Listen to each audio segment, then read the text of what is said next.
This is part B of my second morning walk. Look at my boots. Look at my boots. I ended up that last video by saying it was like quicksand.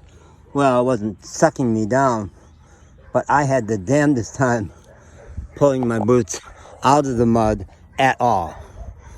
I briefly thought I might have to just sacrifice the boots, untie the boots, and leave them there.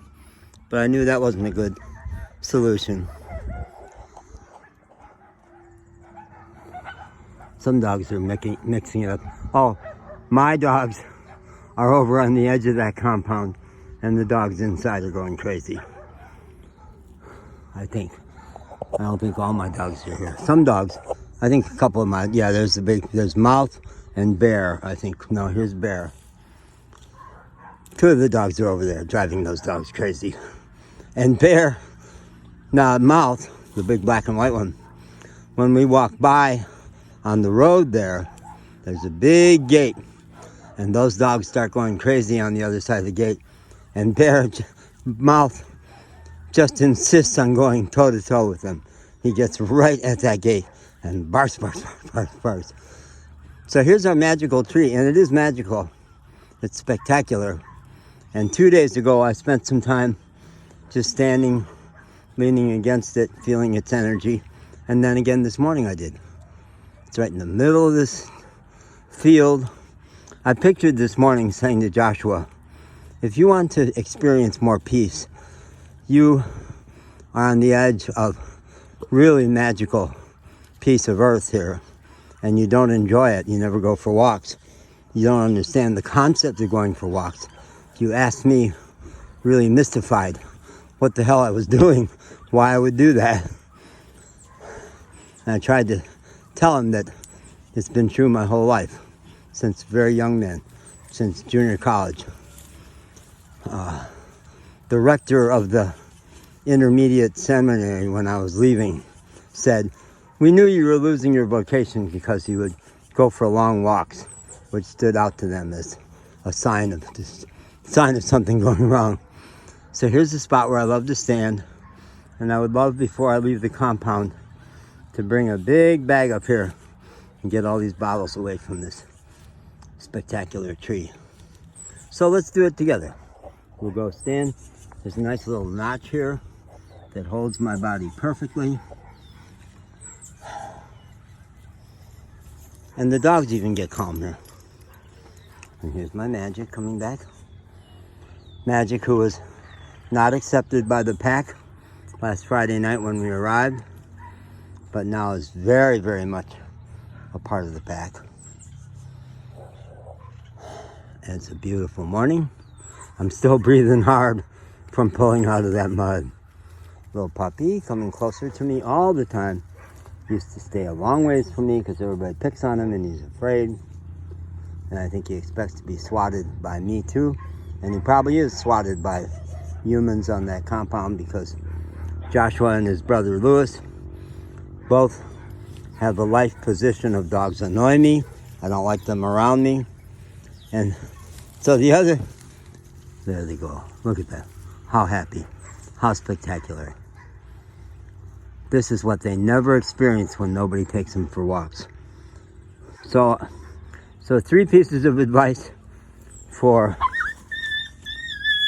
Why did you do that? No! Why did you do that?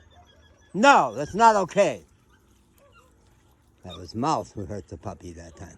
And the puppy's a little hysterical. I think usually he's not really as physically hurt as he sounds. But he's like scared. He's like so over being pushed around by everybody. He tries so hard to fit in and run with them. So, 3 pieces of advice for Joshua.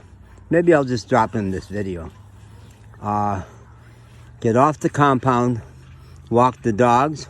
It'll make them super happy. You'll see a side of them you don't know. May make you like them more, which I know you don't want to. 2, every time you harden your heart to these dogs, every time in life you are confronted with somebody who wants and needs love, and you take a position of, no, I won't give you love, you make yourself less human. I even went so far as I was thinking about all this, I was picturing saying it to Hazel this morning. Say, you start to turn yourself into a monster. Really, you're a lovely person, and you're so sweet with your kids. But you become something less than human. Because the purpose of humans on this planet is to give love. To feel yourself as a source of love and to extend it. So when life hands you a chance to give love and you say no, you freeze your heart, you freeze your soul, and I was going to say, you shave a day or two off your lifespan. I don't know, that may not literally be true, but it probably is. Probably is. Look at these flowers. Shut up, John, and look at the flowers.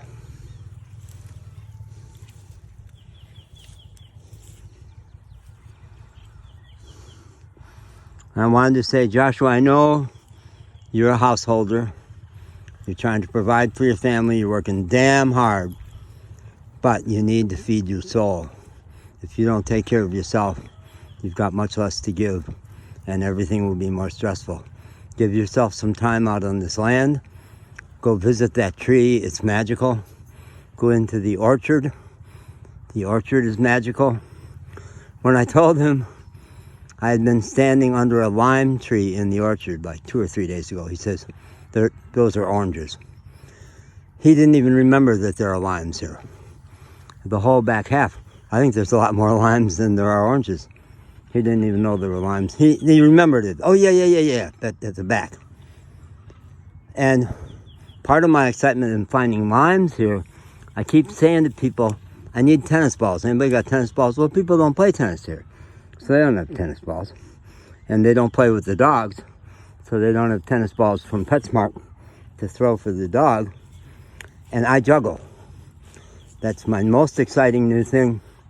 It's the clearest proof that I'm in my body in a way I never have been before. Because I haven't juggled before. I dug out my first juggling video was from, when did I make it? This is April. I made it in February in Los Fresnos. Playing hot Latin music, usually, and juggling 1 or 2 tennis balls.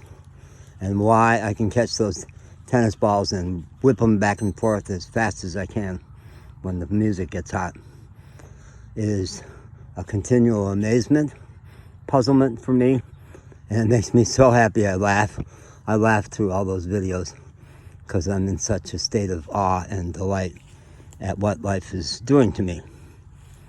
Turning me from a mental person into a person who owns his body, inhabits his body, a person.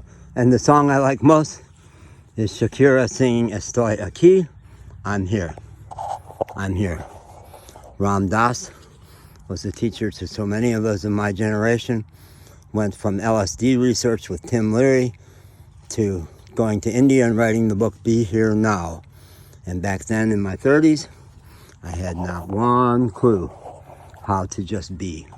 I only knew how to do. So limes, I've now got 2 tiny ones in my pocket and 2 big ones back in the car, because who needs tennis balls? Limes will be great. And I think the only person who has witnessed me juggling was the Los Fresnos cop who stopped by to ask me why I was where I was and why did I have all my shit out of the van. And I explained I was looking for my phone, and he was a really sweet Latino guy and accepted that immediately. And then I said, "Officer, would you look at this?"